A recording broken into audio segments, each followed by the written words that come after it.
So let's first start with chapter 10, and then I will go over a bit of the e-portfolio. But remember, everything is very detailed and there for you, ready for you to review on Canvas. Chapter 10, I hope that you are, like I've mentioned previously, noticing how each of these chapters are really scaffolding, fundamentally speaking, on top of one another, right? The beginning of the semester was really focused on understanding what leadership is, right? The components of true leadership, understanding that leadership is not something that you are born with. It's something that can be developed, right? And that development happens internally. That development happens with you growing yourself as a human being, looking for places and people and resources that will help you really stretch yourself, get uncomfortable, and experience things and look for opportunities in your life every single day. Where you can show up where other people are not, right? Leadership is just conducting yourself in a way that people pay attention and they notice that you are the type of person that they want to emulate. We understand now that leadership is dynamic and complicated. That is why there are so many bosses and not very many leaders, right? And because of that, there is so much for us to understand, which is what we're doing in this class. So recently, we have talked about how leaders need to have a vision and articulate and communicate that vision in a way that allows for other people to understand and get on board and get excited with that leader's vision, right? And you guys created your vision statement, sort of trying to synthesize what it is that you believe about the world and how you want to get there using your specific traits and strengths. And then we talked about building a constructive climate. I told you how much I love that chapter because I think that that is so key and important.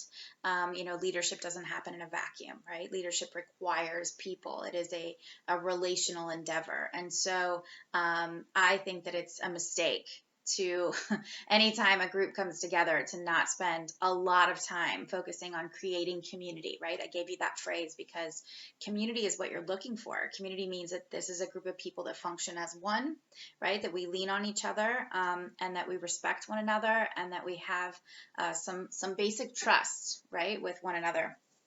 And then right before the break, we talked about diversity and inclusion, and we talked about really valuing diversity because we should as a moral and ethical issue, because of the country specifically that we live in is founded on diversity, but also because we understand that diversity is where innovation lives, right? And we talked about why this in particular is so important. So that leads us to this week, okay? Listening to out-group members. And let's talk about what that means, right? Out-group means that if I am an out-group member, I do not feel a part of the team. I do not feel that I am a part of the group. Something has happened for me to feel like I am an outsider. Now, you can see this immediately if you guys think back to the last time you were put into a group situation in one of your classes. There's usually someone who sits back, someone who doesn't speak, someone who can be contradictory, right? This is an out-group member. This is someone who doesn't feel like they are part of the community. For whatever reason. Sometimes it's just that they don't want to be, right? But as a true leader, we must value, right, through that diversity and creating community piece, we must value each and every person. So if we know that there is innate value in the group coming together and everyone's input, right, is what leads us to better innovation, problem solving, and solutions, then when someone is not contributing, no matter the reason, we are concerned about it. We don't just throw our hands up and go, well, so-and-so doesn't want to participate, or so-and-so has a bad attitude. No, as leaders, we do not turn away from conflict. We lean into conflict because we know conflict is where, we have the uncomfortable talks and we do it in a way that feels productive. And we recognize that conflict is just an opportunity for us to understand each other better, right? When someone is feeling out of the group, they are not feeling understood. And on a human level, that is what we are all looking for. This is why leadership is hard, right? So in this chapter, you're going to understand fundamentally what an out-group member is, why as leaders it is not okay to have out-group members, that we should be constantly working on building that dynamic, collaborative group, right? And what we can do about it, how these out members form, okay? And why they can be really dangerous to our vision and to our task at hand. So that is what you're going to be talking about. The book also talks about that word that we have used before, empathy. Empathy is so important. As leaders, it's really easy when we get into the day-to-day things to make assumptions, right? So-and-so is late. They don't value our time. They're a problem. And then we start telling ourselves these narratives and these stories. That is dangerous as a leader. We should always stop and ask questions first. Don't ever assume. When we assume, we can get ourselves into trouble. That trust can be broken very easily. If you assume someone is late because they just don't value your time, maybe something happened that morning that you are not aware of. Maybe they got a call and they got a call that someone that they care about, took their own life the day before or was injured in a car accident. A million things, right? Maybe they had a miscarriage that morning. I know these things are dark things, but this is real life, right? These things happen. And so we have to have an honest conversation with someone. You don't need to know their personal details, but before you jump to, you're late, you don't respect our time, right? Then maybe we ask a question, is everything okay this morning? I noticed you were late. Do you see the difference, right? Empathy is being able to use that emotional intelligence to try to put yourself into the shoes of other people, right? And the more we try to do that as leaders, the less assuming we are doing. And the less we assume, the more we can make those connections. Rapport is so important, okay? So that is what they're going to talk about. And at the end of that module, you do have a quiz. Remember these quizzes? I have a video in each quiz module to remind you how to do super well on them, right? You can use your notes. So there really should be no reason why you guys aren't acing them, except maybe that you're not taking your time reading the chapters and you are not taking great notes. So do that. All right, so now let's move on to the e-portfolio. The e-portfolio is an important assignment in this class. It's a place where you are basically going to create an online site. And I know that sounds complicated, but trust me, it's not. But you're going to create an online site where you are going to post a lot of the things that we are doing in class. And you're basically going to create a kind of a 360-degree all about you as an academic and hopefully in a few years as a professional if you're not already. And it's a place where when you go to interview for that dream job, you can make some revisions and you can provide that website on your resume and your future employers can just go and click on it and they can see all sorts of information about you. I've had lots of success with this assignment with students in the past. In fact, I just got a request for a recommendation letter from a student who said that they used it to get into grad school, the e-portfolio that we did. So what is it?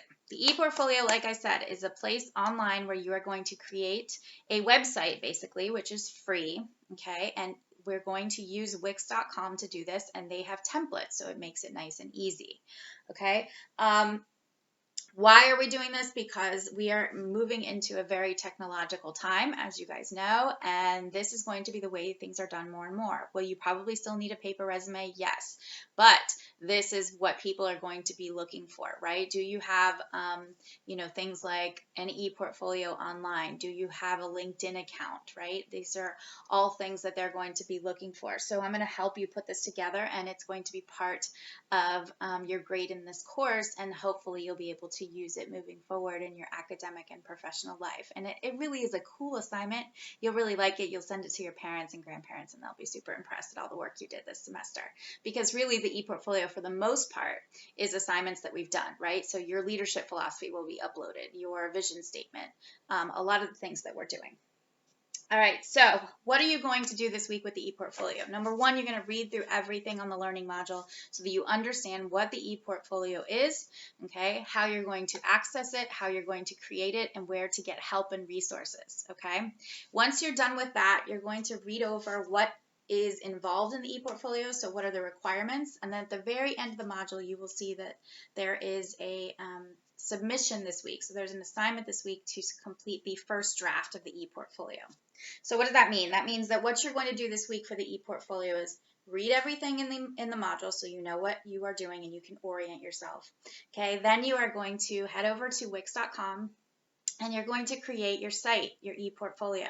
And the first thing you'll do is just basically create, or you'll choose a design template from Wix.com. So what do you want it to look like? So for example, if you have plans to be an architect, right? Then you're going to want to choose a background that maybe includes some buildings, right?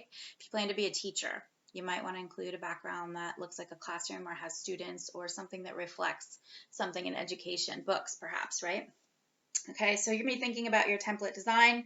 Okay, then you're responsible for creating 2 pages on your website. Number 1 is the home page, and the home page will include your name, first and last, and it will include a quote that you choose that reflects who you are and what you're about. Okay, then you're going to create another page on your website called the About Me page. Okay, the About Me page, I just want you to put a personal statement about yourself and upload a headshot. Now, this does not have to be professional, and you can take it with your cell phone, but it shouldn't look like a selfie. It should look like a professional picture. Okay, so we want to make sure that clothing is professional. You want to make sure that your expression is professional. You want to make sure that it's, not blurry, etc. That it's the best representation of you. Okay.